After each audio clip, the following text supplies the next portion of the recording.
Bienvenue à Bishop G Live, une émission qui vous enseigne à marcher dans le surnaturel dans tous les aspects de votre vie. Donc, invitez vos amis, vos parents, vos proches à participer aujourd'hui. Connaissez-vous le sens de votre vie? Aujourd'hui, nous allons vous donner la clé la plus importante pour pouvoir l'identifier. Donc, avant de passer en temps d'adoration, je voudrais prendre le temps de saluer les membres du panel. Donc, nous avons avec nous Darlene. Bonjour, Darlene. Bonjour, Bishop. Bonjour, Donc, merci de comment ça m'avoir va? ici. Je suis comment je peux dire ça? Je suis très contente. Je vais très bien. OK. Très bien. Je suis contente d'être avec vous. En Très, tout très cas, bien. voilà. En tout cas, c'est très bien de t'avoir avec nous. Et Stéphanie, dis-nous.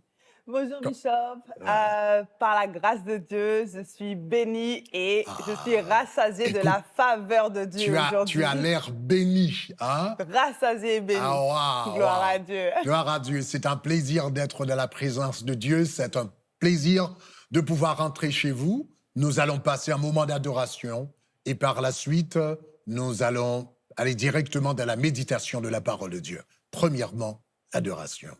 À celui qui est assis sur le trône et à l'agneau, soit la louange, l'honneur, la gloire, la force à jamais.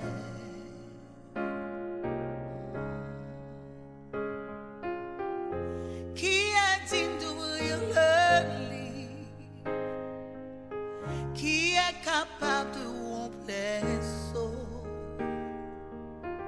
Silence, celui qui a été immolé, à lui soit toute la gloire. Qui est digne d'ouvrir le livre? Qui est capable de rompre les sceaux? Sinon celui qui a été immolé, à lui soit toute la gloire. À toi la gloire, Jésus. Wow, gloire à Dieu. Donc, c'est un plaisir pour nous, vraiment une grâce de connaître le Seigneur. Comme nous l'avions dit tantôt, aujourd'hui, nous aimerions vous donner la clé la plus importante pour pouvoir identifier le sens de votre vie. Donc, nous allons entrer directement dans le message de la parole de Dieu. Voilà, chers amis, je vous salue tous au nom de Jésus. C'est un plaisir d'être avec vous dans ce programme durant les prochains jours, prochaines semaines, et je dirais même prochains mois. Je vais vous parler de la gloire de Dieu, parce que nous croyons que la gloire de Dieu, c'est la chose la plus importante dans la vie du croyant. La Bible dit « Tous ont péché et sont privés de la gloire de Dieu ». La grâce que nous avions perdue à la chute, au fait, c'est la gloire de Dieu. Et ce qui doit être restauré dans notre vie, c'est la gloire de Dieu. Donc, voilà pourquoi durant les prochaines émissions, nous allons parler de la gloire. Maintenant, juste avant d'entrer d'emblée dans le sujet, je voudrais partager un témoignage personnel avec vous. À la mi-vingtaine, j'ai étudié à Salamanque en Espagne. Au cœur de la ville, il y avait à peu près 60 000 personnes dont la majorité étaient des étudiants. Comme vous pouvez imaginer, c'était une ville pleine de vie. J'ai même passé mes après-midi à déambuler dans les rues de Salamanque. Durant mes promenades, j'ai remarqué qu'il y avait beaucoup de cliniques psychiatriques qui avaient ce mot logothérapie. Donc, ces cliniques psychiatriques portaient l'insigne logothérapie. Étant donné que je l'avais remarqué dans plusieurs coins du quartier, donc j'ai pris le temps de chercher la définition du mot. Et j'ai découvert que la logothérapie, c'était une branche de la psychiatrie qui a été fondée par Viktor Frankl. Viktor Frankl, c'était un juif autrichien qui avait survécu l'Holocauste. Il a été détenu dans un camp de concentration, donc à Auschwitz. Donc c'était l'un des plus grands camps de concentration à cette époque. En tant que psychiatre dans le camp, il avait pris le temps d'observer, d'analyser ses compagnons.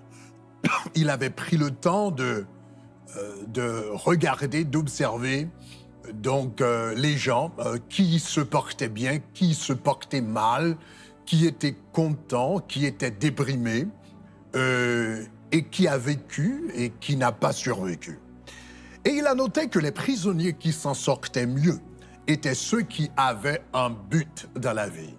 C'étaient ceux qui avaient pu découvrir le sens de leur vie. Il a dit à propos de ceux qui ont péri, ils sont morts moins par manque de nourriture ou de médicaments que par manque d'espoir, par manque de quelque chose pour vivre. Donc, l'espoir, c'est très, très important. Chez nous, en Haïti, on dit souvent « l'espoir fait vivre ». Quand il n'y a pas d'espoir, il n'y a pas de vie. Lui, dans son cas, il avait pu garder l'espoir en s'imaginant de nouveau avec sa femme, avec ses enfants, avec ses étudiants. Donc c'est comme ça qu'il a pu garder l'espoir, qu'il a pu alimenter l'espoir à l'intérieur de lui et il avait pu vraiment survivre. Donc ce temps terrible de son histoire et dans l'histoire du monde appelé l'Holocauste. Quand Frankl est sorti, il a décrit son expérience dans un livre intitulé « Découvrir un sens à sa vie ». Cet ouvrage est devenu immédiatement un best-seller et il est resté depuis 1946 jusqu'à aujourd'hui. Ce livre a ouvert les yeux de millions de personnes sur le rôle central d'un but dans la vie. Les chercheurs, à partir de ce moment, les chercheurs ont commencé à étudier le concept, les psychothérapeutes ont commencé à l'utiliser, des conseillers donc ont commencé à faire des groupes à ce sujet. Donc, d'un seul coup, après la Seconde Guerre mondiale, tout le monde s'est intéressé au concept de logothérapie, avoir un logos dans la vie, cela veut dire avoir un but dans la vie, avoir une raison d'être.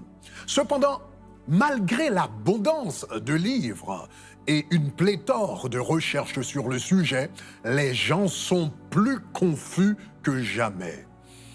Un sondage en 2021 donc a révélé, ou encore en 2020 a révélé, que premièrement en 2011, on avait fait le sondage pour la première fois en 2011.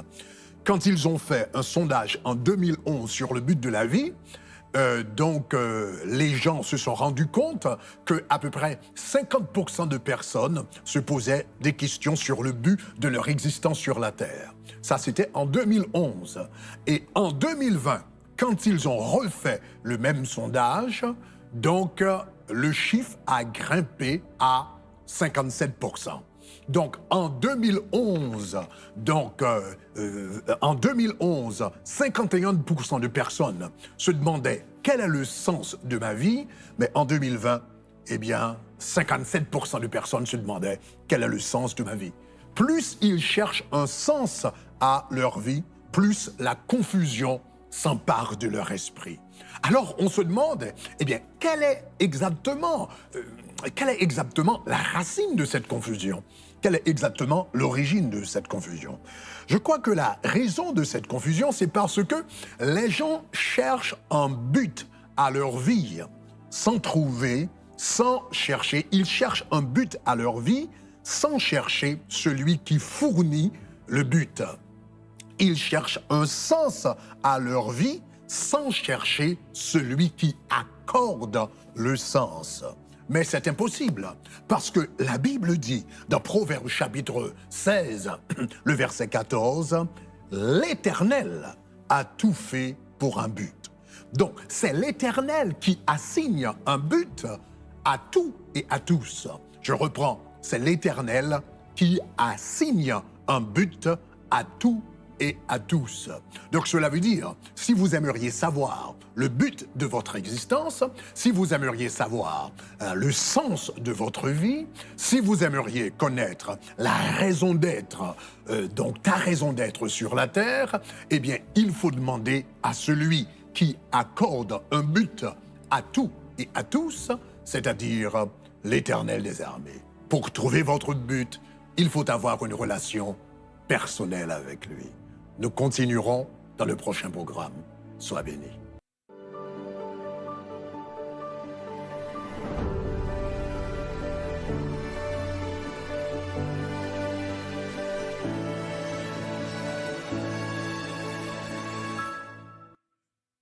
Voilà, chers amis, nous l'avons entendu, c'est Dieu qui assigne un but à tout et à tous. C'est Dieu qui donne un but à toutes et à tout et à tous. Donc, pour vraiment pouvoir savoir déceler le but de votre vie, il faut avoir une relation personnelle avec lui.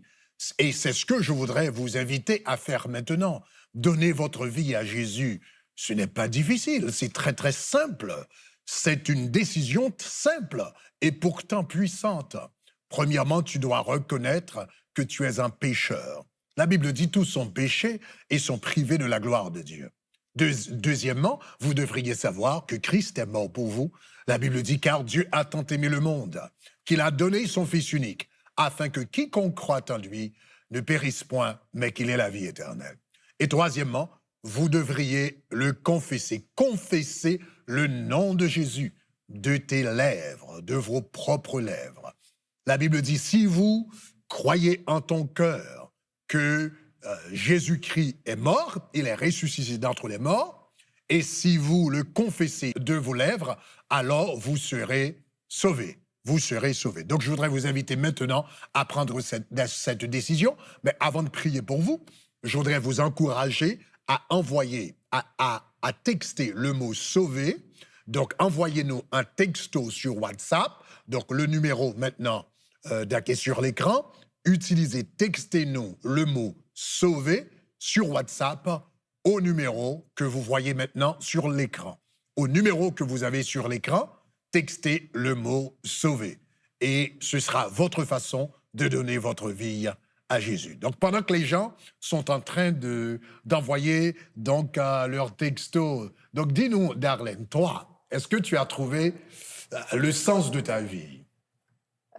Bishop, je ne vais pas dire que j'ai trouvé le sens. Okay. Je travaille encore là-dessus, mais j'ai trouvé la clé pour pouvoir trouver, en fait, le sens de ma vie. Ah, la clé pour trouver le sens. Yes. Donc, et la clé, c'est quoi? Ou bien, c'est qui, en fait? C'est Jésus. Ah, c'est Jésus, voilà. C'est Jésus. Dans ma démarche avec Christ, en fait, je me dis, c'est bon, j'ai trouvé la clé.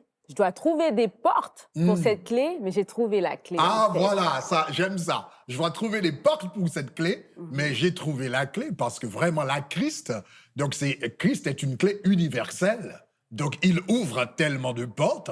Donc, après avoir trouvé la clé, donc il faut lui demander des directives spécifiques pour savoir la porte. Et toi, Stéphanie? Eh bien, moi, je pense franchement que, pareil, comme Darlene, je ne pense pas avoir trouvé exactement quel était le but de ma vie, mais je sais que je vais de gloire en gloire et que je vais d'étape en étape. Donc, c'est comme si à chaque saison, je passe un test qui m'emmène vers une autre étape, qui m'emmène vers une autre étape encore, et je vois que je me rapproche de savoir exactement quel est le but de ma vie. Waouh, gloire à Dieu. Mais est-ce que tu trouves que les différentes étapes sont connectées d'une manière ou d'une autre?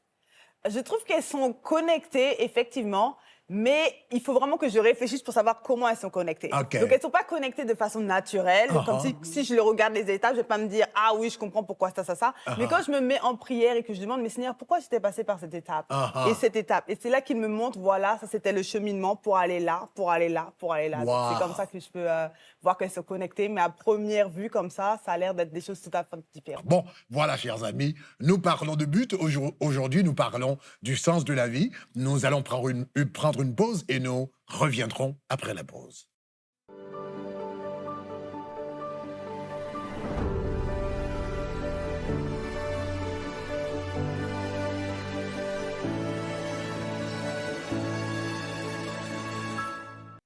Voilà, chers amis, nous sommes de retour et à chaque émission, nous aimerions prendre le temps pour prier pour un besoin pressant, un besoin spécifique de votre vie. Et aujourd'hui, nous aimerions prier pour vos finances. Mais avant de le faire, j'aimerais vous encourager à travers un témoignage. Donc, je vais demander à Darlene de partager un témoignage avec nous.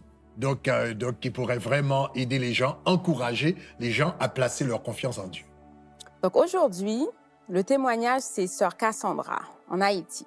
Elle nous dit en fait qu'elle a eu l'idée d'écrire un livre. Elle a eu l'idée d'écrire un livre. Wow. Et le but de ce livre était de montrer au monde que les jeunes ont du potentiel et ont des choses à dire. Wow. Elle nous dit aussi que nous voulions que ce livre soit un souvenir. Et elle nous dit, je ne donnerai pas plus de détails sur la façon dont le livre a été écrit. Il est censé être publié en décembre 2021. 2021, voilà. Okay. Alors, je vous lis le témoignage. Elle nous dit, j'envoyais le livre en ligne à certaines personnes en leur demandant de soutenir le projet. Toutes les personnes à qui j'ai envoyé le livre n'ont pas accordé d'importance. Wow. J'étais découragée. Je passais par des moments terribles.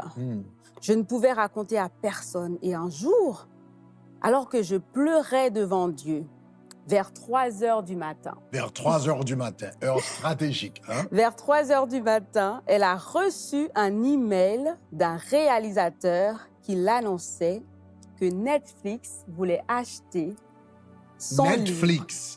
Netflix voulait acheter son livre. Son livre, wow.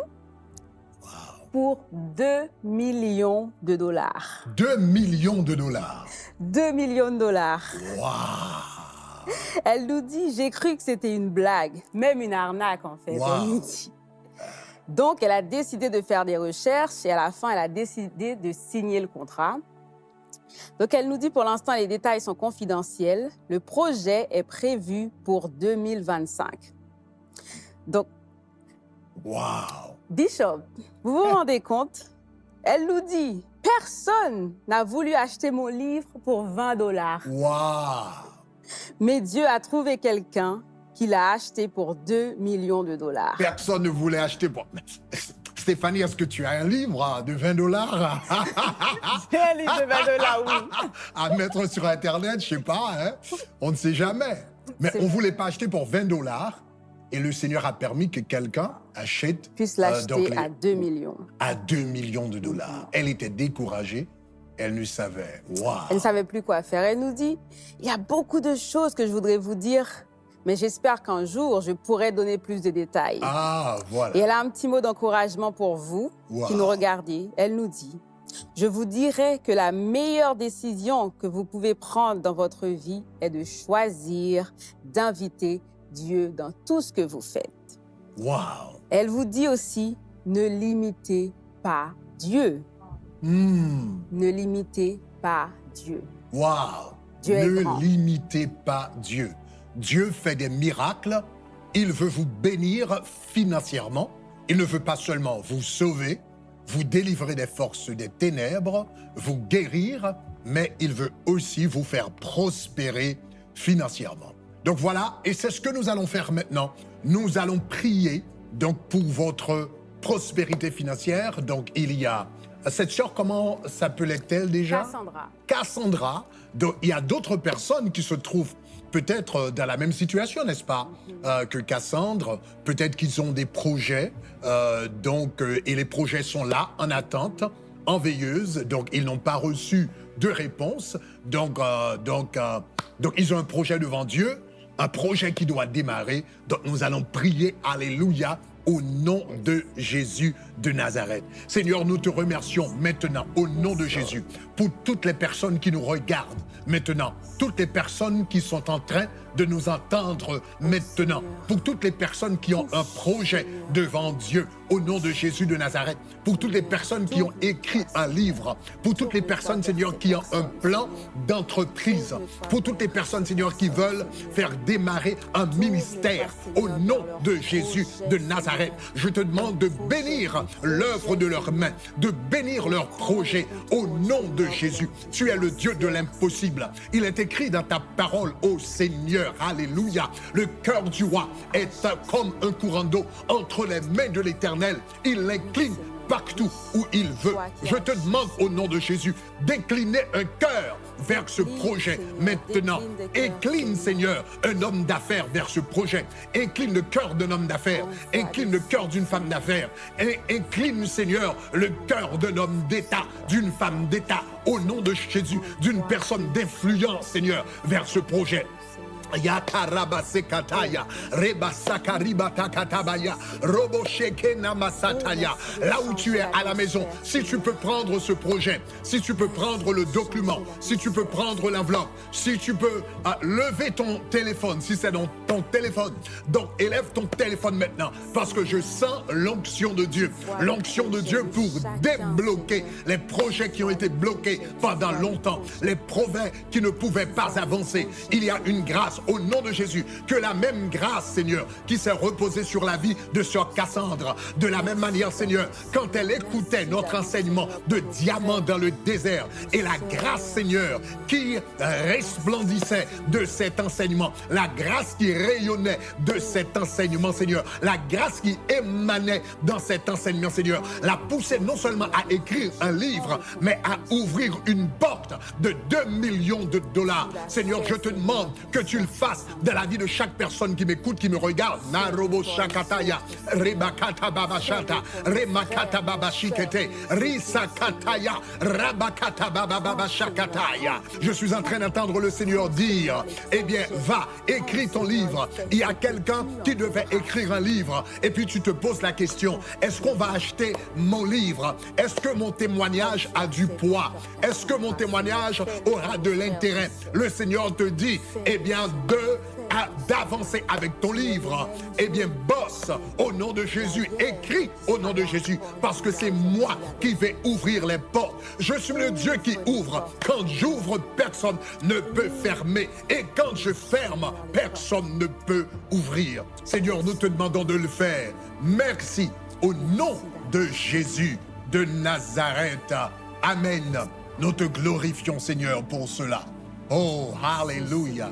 Erobo sakataya, rabashikataye korabasakaya, rabasoko rebedebo shakata, ribidibuko sakarabaye, roboko shakataya, rebesoko rebebetakata. Je changerai tous mes montagnes en chemin, dit l'Éternel. Je changerai tous mes montagnes en chemin, dit l'Éternel. Je changerai tous mes montagnes, toutes les montagnes, eh bien, en chemin, dit l'Éternel. Cette montagne ne va pas te barrer, cette montagne va te transporter à l'autre dimension, à l'autre saison de ta vie, au nom de Jésus. Je changerai toutes mes montagnes en chemin. Merci de l'avoir fait dans la vie de ta servante, de ton serviteur, au nom de Jésus. On prend une dernière requête de prière peut-être. Alléluia. Pendant que nous allons prier pour la prochaine personne, nous vous encourageons maintenant. Donc, premièrement, si vous n'avez pas encore envoyé, si vous avez un témoignage que vous aimeriez partager avec nous, je vais vous demander, eh bien, de nous texter le mot témoignage au numéro que vous voyez sur l'écran. Textez le mot témoignage au numéro que vous voyez sur l'écran. Vous allez recevoir un lien de notre part et comme ça, vous pourrez partager votre témoignage. Et deuxièmement, pendant que nous allons prier pour nos frères et sœurs, ou bien pour cette personne, je vais vous encourager également, eh bien, vous qui aimeriez semer dans l'œuvre et le travail du Seigneur, de le faire maintenant. Donc, très, très important. Eh bien, voilà, partage. Oui.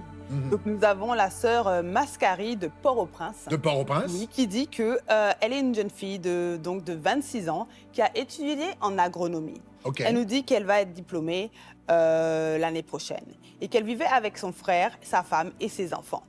Et elle dit qu'elle était un peu maltraitée, donc elle a dû déménager. Et là, elle dit qu'elle a déjà commencé à déposer des CV, elle a passé des entretiens, etc., mais rien ne se débloque. Donc, elle demandait la prière pour qu'on puisse l'aider à prier, pour qu'elle puisse trouver un emploi et pour qu'elle puisse subvenir à ses besoins toute seule. Eh bien, voilà. Amen. Eh bien, Stéphanie, tu veux prier pour Oui. notre sœur. Alléluia. Donc, Seigneur mon Dieu, sois élevé, honoré, sois Oh, glorifié, oui, Seigneur Seigneur. mon Dieu. Aujourd'hui, Seigneur mon Dieu, nous t'amenons la sœur Mascari, Seigneur, Oui, entre tes mains, Seigneur. Seigneur. Tu dis de te faire confiance, Seigneur mon Dieu. Tu dis que tu Confiance. ouvriras les écluses des cieux pour nous, Oui, Seigneur Seigneur. Dieu. Tu dis, Seigneur, que tu es Jéhovah Jireh, Seigneur, le Dieu qui Yes, pourvoit, Lord. Seigneur. De la même façon que tu as transformé un livre de $20, Oui, Seigneur, Seigneur. en 2 millions de dollars, Oh, Seigneur mon Dieu. alléluia. Nous savons, Seigneur, que tu peux donner un travail, Seigneur, exceptionnel, Seigneur mon Dieu, à Oui, cette Seigneur. sœur, Seigneur mon Dieu. Nous savons que nom c'est de toi Jésus. qui ouvres les portes, Seigneur mon Dieu. Ouvre Nous les savons, portes. Seigneur mon Dieu, que c'est toi qui donne la faveur, Seigneur. Donne la faveur, que partout où son CV est déposé, Seigneur, que les gens puissent l'appeler, Seigneur mon Dieu. Yes, Que oui, tout le monde, Seigneur mon Dieu, puisse l'appeler, Seigneur, au même moment, Au Seigneur. nom Et de qu'elle puisse Jésus. avoir, Seigneur mon Dieu, l'embarras du choix, Oui, Seigneur, Seigneur. sur le travail qu'elle va choisir, Seigneur. Oui, Seigneur. Nous savons que tu l'as fait, Seigneur. Et nous te remercions en avance, Seigneur. C'est dans le nom de Christ Jésus que nous t'avons prié. Merci. Alléluia, Amen. gloire à Dieu, gloire à Dieu. Donc le Seigneur est en train de vraiment débloquer les gens. Il y a une grâce pour pouvoir, donc de déblocage financier maintenant. Saisissez cette grâce. Et l'une des façons de le faire, c'est de contribuer à l'œuvre de Dieu, c'est de semer. Donc nous vous encourageons à texter donc le mot don au numéro que vous voyez sur l'écran. Vous allez recevoir un lien. Et bien comme ça, vous pouvez donner au nom de Jésus et vous pouvez recevoir votre déblocage. Donc je vais vous accorder quelques secondes maintenant pour le faire, car je voudrais particulièrement prier pour vous au nom de Jésus de Nazareth. Semer, c'est très très important dans le travail de Dieu. Donc pour recevoir, on ne peut pas récolter là où on n'a pas semé. Donc il faut d'abord semer et récolter par la suite. Donc vous qui êtes bloqué dans un aspect ou un autre de votre vie, donc vous devez donc honorer le Seigneur. Eh bien avec donc honorer le Seigneur avec votre don. Eh bien c'est une marque de foi. Donc maintenant les dons, le Seigneur n'en a pas besoin, donc on en servira pour payer les factures, etc. Mais lui, c'est que ce don témoigne de ta foi en lui, parce que la Bible dit la foi sans les œuvres est morte. Donc donnez votre don, présentez votre don au Seigneur, c'est une façon de dire Seigneur, je crois en toi et voici mes œuvres, voilà l'œuvre, voilà la preuve tangible, la preuve palpable que je crois en toi. Donc je vais prier pour toi maintenant. Seigneur, au nom de Jésus, je te prie pour chaque homme, chaque femme, Seigneur, qui va donner maintenant pour l'avancement de ton œuvre. Je te demande de bénir l'œuvre de leurs mains, de bénir leur foyer, leur ministère, leur entreprise, au nom de Jésus de Nazareth. Tout ce qu'ils auront à faire, nous te demandons, Seigneur, de les bénir au nom de Jésus de Nazareth. Donc nous vous verrons à la prochaine émission. Que Dieu vous bénisse. Bye bye.